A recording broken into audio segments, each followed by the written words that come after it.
Ata, may caller na tayo mga kaibigan. Potentially, our last caller, ito na naman ako, di ba? And potentially, katapusan na ba ng karir ko to? Hello? Hello po, good evening. Hi, good evening. What's your name? Win po. Ay, Win, may radyong bakas? Wala po, promise. Yeah, nasa banyo ka ba? Parang may echo. Hindi, nakaban ako na sobra. Alright. Are you inside the bathroom right now? Wala po. Are you on loudspeaker? Hindi din po. Are you using headphones? Ano po, landline? Ba't parang may echo? May ko ba? Baka boses ko. Ano kaya ba yung bibig mo? Galing mo naman, te. May echo tayo, ate. May echo. Wala naman.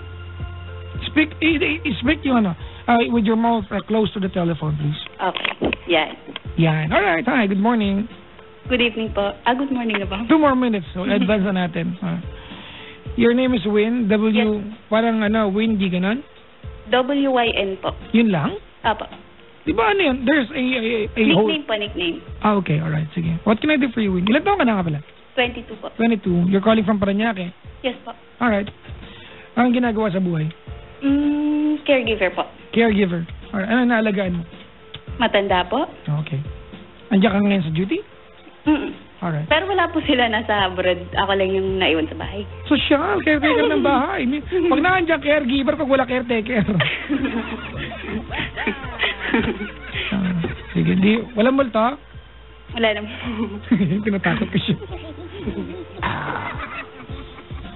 Huwag ka nilingon. Are you scared? Hindi po. Ano ba yan? Look into the mirror. You can see yourself. Are you scared? Sarili. Alright, what can I do for you, Win? Papa Jeff, may konting problema lang po ako. Alright, what's the problem? Regarding lang po dun sa asawa ko po.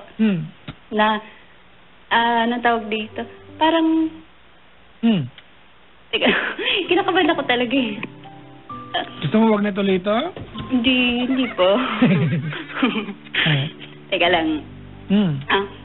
Ano po, nung galing po ako dun sa probinsya, okay naman po kami. Tapos nung dito na po ako, nung una-una, bago pa lang ako dito, medyo konti pa lang yung sahod ko. Alright, nasan yung husband mo?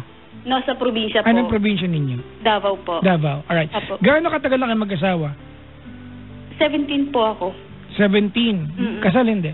Kasal po. 5 years, alright. So, nasa Davao siya, 17. Bakit kayo nag-asawa? Nabuntis ka?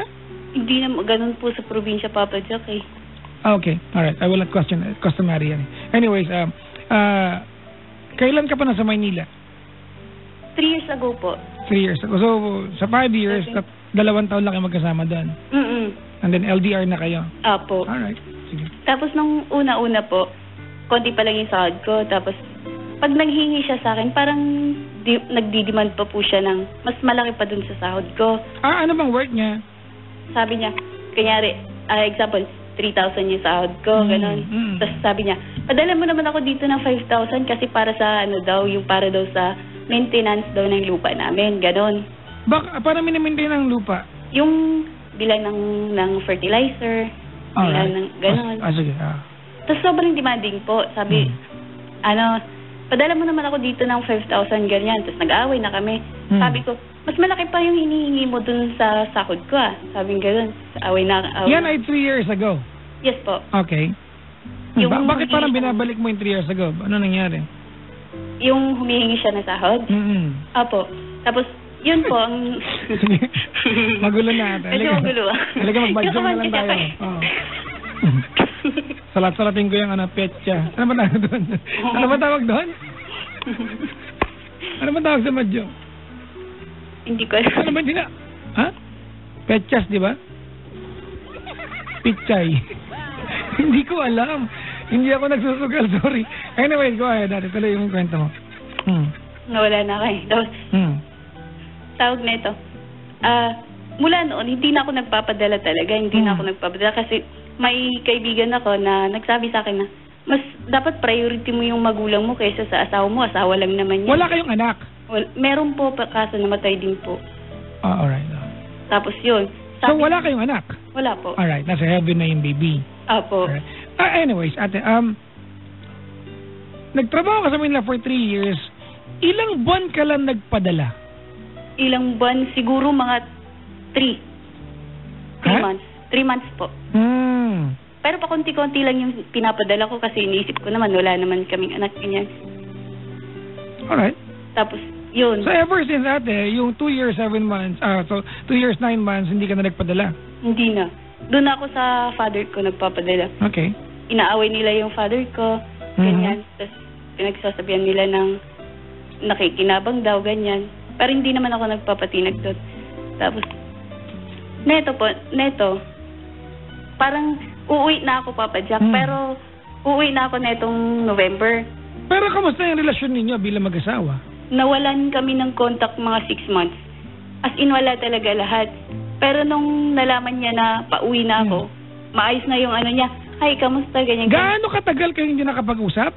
6 months po. 6 months. Bakit kayo nawalan ng communication?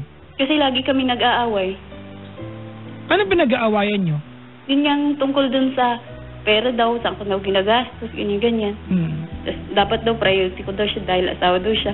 Ano ba ang trabaho niyan? Sa bukid? Sa bukid po. So kanya-kanyang buhay kayo, naging mag-asawa kayo, hindi kayo nakapag-ipon together, walang savings ng mag-asawa, nothing like that? Opo.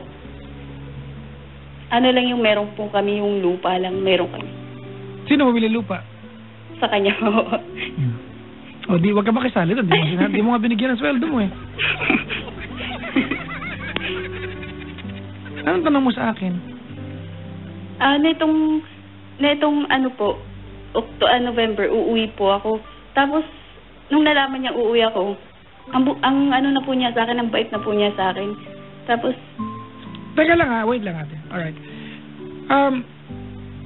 I have a problem with you for having a problem with him. Okay. Magulo mga kaibigan. Anong problema kung mabait siya bigla? Ano issue? Ayun. Bakit po siya mabait bigla nung nalaman niya uuwi ako? May problema ka pa. Hindi gusto mo salbahe siya? Kasi salbahe po siya nung hindi pa niya alam na uuwi ako kasi ang dami niyang tinitext sa akin, ganyan. Tapos, yun. Nung nalaman niya pauwi na ako, bakit ang bait na niya? Bakit di siya tinawagan o bakit ako? How can I possibly answer your question? I might as well be assuming.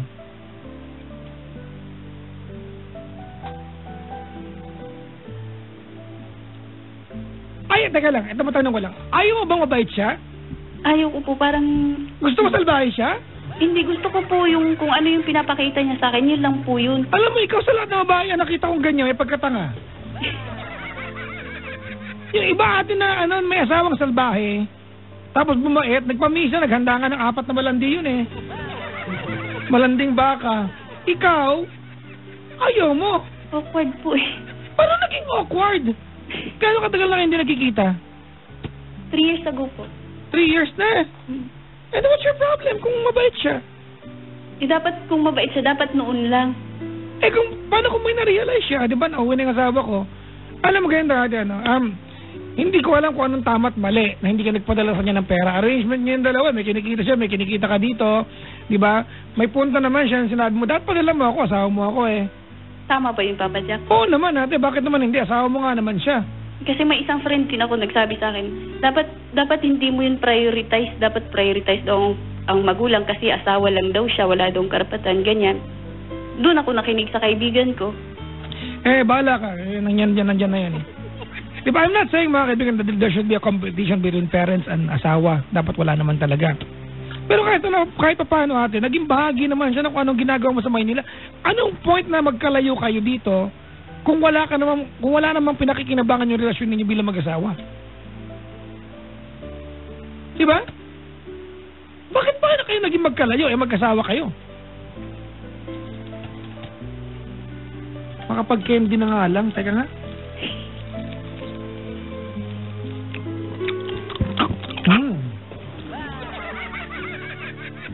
Ito ay candy.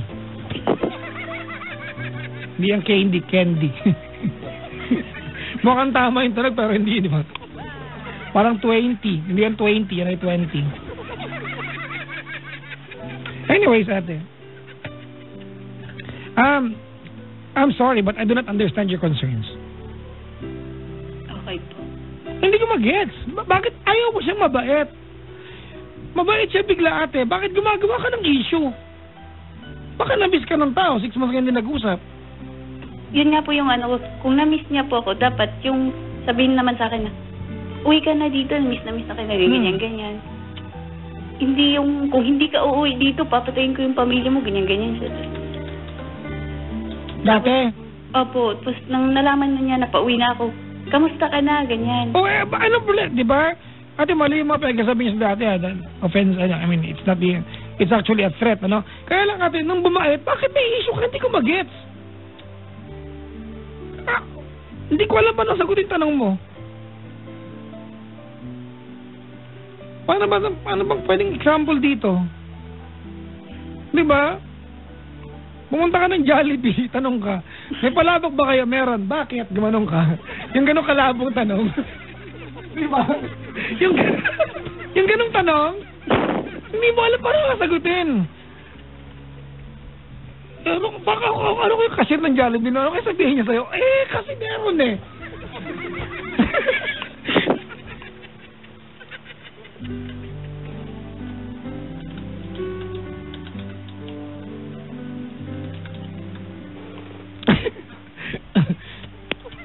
Hindi ko mag-gets.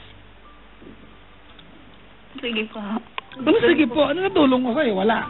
Hindi ko rin po ma-explain na maayos. Kinakabahan ako eh. Bigla ko naguluhan. Ako din po. Talaga ba? Talaga ba?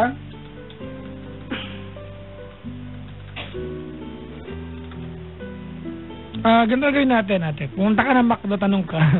May nuggets o kayo? Meron. Bakit? Ganun. Diba? Okay, pumunta ka ng Wendy's. Magtanong ka. May salad kayo? Meron. Hindi, ang tanong, ganun lang. Ano ka, bakit mo? Kaya...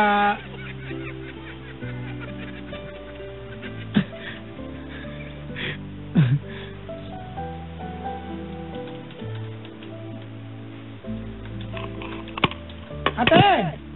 Binaba? Binaba? Binaba!